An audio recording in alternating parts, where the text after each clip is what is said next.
বন্যা কবলিত এলাকায় তলিয়ে গিয়েছিল মাটির বাড়ি থেকে পাকা ঘর। তবে এবার মিলল স্বস্তি। গ্রামীণ আবাসন প্রকল্পে এক ঐতিহাসিক মুহূর্তের সাক্ষী থাকল মুর্শিদাবাদ। জানা গিয়েছে, রাজ্যের 1,22,000-এরও বেশি যোগ্য উপভোক্তার ব্যাংক অ্যাকাউন্টে সরাসরি ঘর তৈরির প্রথম কিস্তির টাকা পৌঁছানো শুরু হলো। সেই সঙ্গে মুর্শিদাবাদ জেলার বন্যা কবলিত 2,000 মানুষকে পাট্টা বিতরণ করা হয়। এছাড়াও 1,23,000 মানুষকে বাংলার বাড়ি গ্রামীণ টাকা দেওয়া হয়। গোটা রাজ্যের মধ্যে পাট্টার নিরিখে মুর্শিদাবাদ জেলা 1 নম্বর থাকলো। বাড়ির টিঙের বাড়ি, টিঙে টালি ঘর। হ্যাঁ হ্যাঁ, ভালো তো। খুব কষ্ট, জল পড়ে। হ্যাঁ, এখন পারলেই ভালো।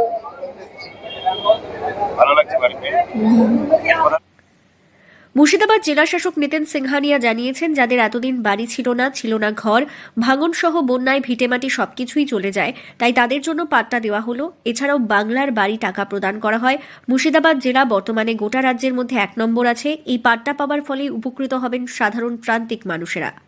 আজকে আমাদের জেলায় 2000-এর বেশি পাট্টা দেওয়া হয়েছে। পাট্টাগুলো যেহেতু ভাঙন প্রবলিত এলাকাতে অনেক মানুষ ঘর হারিয়েছেন, তাদের জন্য পাট্টার ইমিডিয়েটলি ব্যবস্থা এবং বাংলার বাড়ি গ্রামীণের মাধ্যমে প্রায় 1,23,000 বাড়ি আজকে দেওয়া হচ্ছে। তো পাট্টা নিরিখে মুর্শিদাবাদ জেলা 1 নম্বরে আছে। জানা গিয়েছে, দুয়ারে সরকার থেকে বিভিন্ন সময়ে প্রশাসনের কাছে পাট্টার জন্য আবেদন করেছিলেন মুর্শিদাবাদ জেলার বিভিন্ন জায়গার সাধারণ মানুষ। সমস্ত দিক বিবেচনা করেই দেওয়া হয় এই পাট্টা। খুব খুশি, কি অপেক্ষায় ছিলাম আমরা।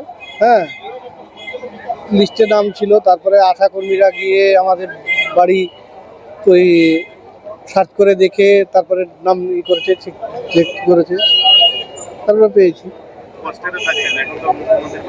হ্যাঁ, খুব ভালো। মুর্শিদাবাদ থেকে তন্ময় মণ্ডলের রিপোর্ট, লোকাল 18 বাংলা।